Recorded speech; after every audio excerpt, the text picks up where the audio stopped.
In the autumn of 2019, the UK government tried to suspend Parliament for 5 weeks. In the end, this was ruled unlawful by the UK Supreme Court. So what happened?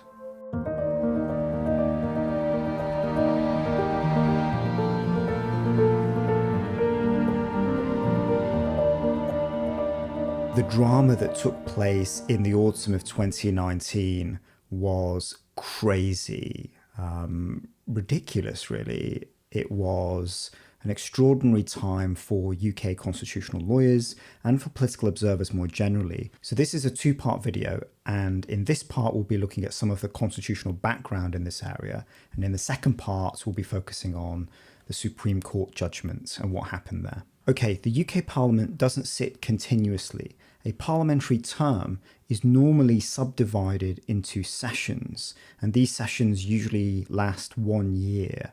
What happens is that the Queen opens a session of Parliament with a Queen's speech, setting out the government's legislative agenda for that particular session. And then at the end of the session, the Queen suspends or prorogues Parliament for a period of time, a few days usually, in advance of the next session of Parliament, which is opened once again by the Queen. There is another Queen's speech setting out the legislative agenda of the government in this new session. And so that's the way that Parliament operates over the course of a parliamentary term. There are a number of sessions, each opened by the Queen with the Queen's speech, and then each ended by the Queen suspending or proroguing Parliament, usually for a few days. Just to say a bit more about this power that the Queen exercises to suspend or prorogue Parliament. So this power of prorogation, as it's called, it's an old-fashioned word. This is a prerogative power. This is a power that is formally exercised by the Queen. The royal prerogative, these are powers that are remaining with the Queen, with the monarch, but in our modern constitutional settlement, they are exercised by the Queen following the advice of her government. And this is true of the power of prorogation. This prerogative power to suspend Parliament is formally exercised by the Queen following the advice of her government. So prorogation is used by the government essentially to bring a parliamentary session to an end in advance of a new session beginning.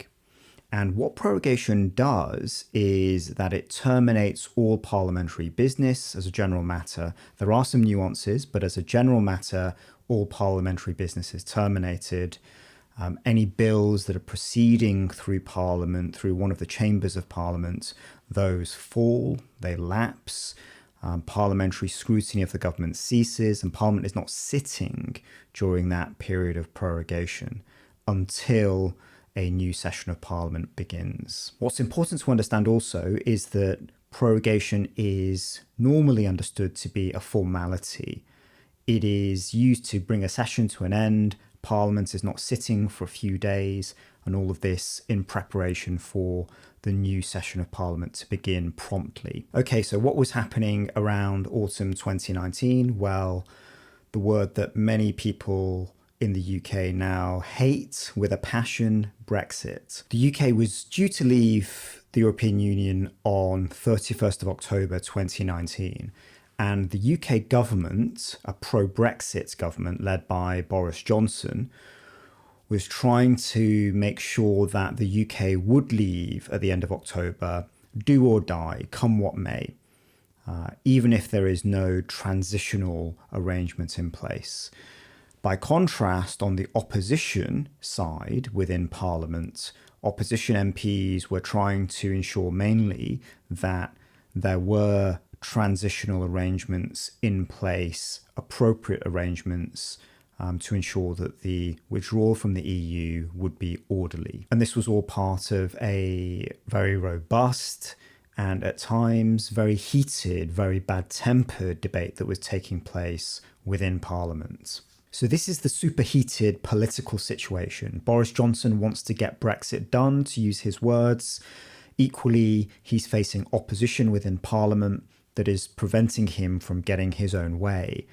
What does he do? Well, he comes up with a cunning plan in his eyes. So he decides to turn to the power of prorogation. The Prime Minister advises the Queen to prorogue Parliament, to suspend Parliament for a period of 5 weeks, beginning in early September and through to mid-October. As you can imagine, this generates enormous political controversy.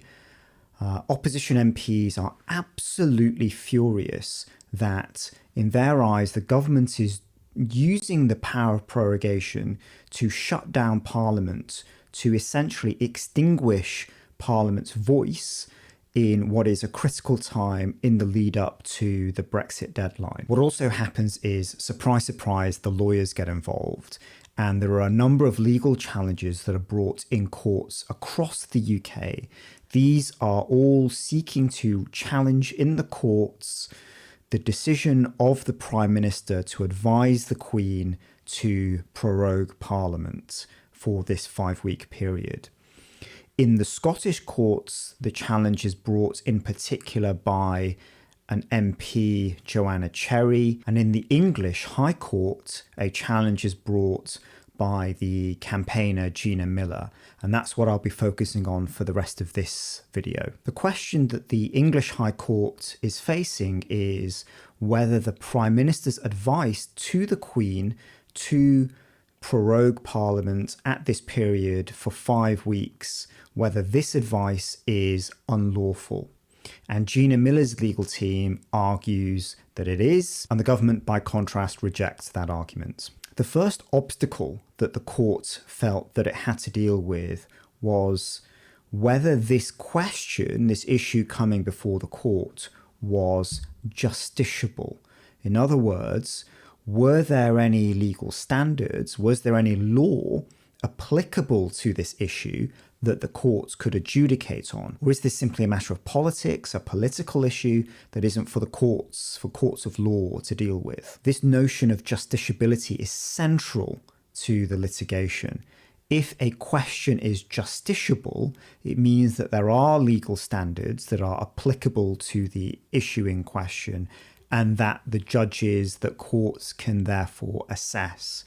But a question which isn't justiciable, well, then this is not something for the courts to look at because there are no applicable legal standards. So, for instance, if you and I have a disagreement about who is the better actor, Wesley Snipes or Steven Seagal, then this is not a disagreement, an issue that we can take to court to resolve. If we were to try to do so, the judges would throw this out because this matter is not justiciable. There are no legal standards that apply here that would resolve this question. In just the same way that if we were to have a disagreement about what our favorite color is or what the best sort of music is, again, these are all matters that are non-justiciable. There are no legal standards that are applicable. Exactly the same arguments were put forward in relation to the prorogation issue. When to use prorogation, how long a period of prorogation should be, 5 weeks, 4 weeks, 3 days. All of these are political matters, the government said. They are not subject to judicial resolution because there are no applicable legal standards here. There is no law governing this. And so these matters are non-justiciable. So that was the government's position, and that position was endorsed by the High Court as well. So the government won in the English High Court. The High Court held that the Prime Minister's decision to prorogue Parliament at that particular moment in time, and also the decision as to the duration of that prorogation, the fact that it was 5 weeks, well, these were all political matters. This was inherently political, and there were no legal standards in play that governed, that regulated this matter. What's also interesting is that the High Court said some other things that were a bit odd, that were pushing the boat out really quite far. So the court said that Parliament could be prorogued for various reasons, And this doesn't necessarily have to do with the humble technical exercise of beginning a new session and preparing a Queen's speech, a new legislative agenda for that session. Actually, prorogation has been and could be used by the government to gain an advantage, a political advantage. And this is quite interesting. The court explicitly said that even if, in this particular case, prorogation was being used to advance the government's political agenda regarding Brexit, withdrawing from the European Union, restricting the opposition, restricting the voice of Parliament in this period, well, all of this is on the table. All of this is available to the government. And this is simply not territory in which the courts can intervene. This is non-justiciable. These are all political matters to be dealt with in the political realm, not in courts of law. So that was the decision in the English High Court. The government won, and the courts refused to intervene to overturn the decision to suspend Parliament. But that's not the end of the story. The issue is appealed and proceeds directly to the Supreme Court. What happens there? Well, things turn out rather differently for the government. More on that in the next video. Thank you very much for watching and take care.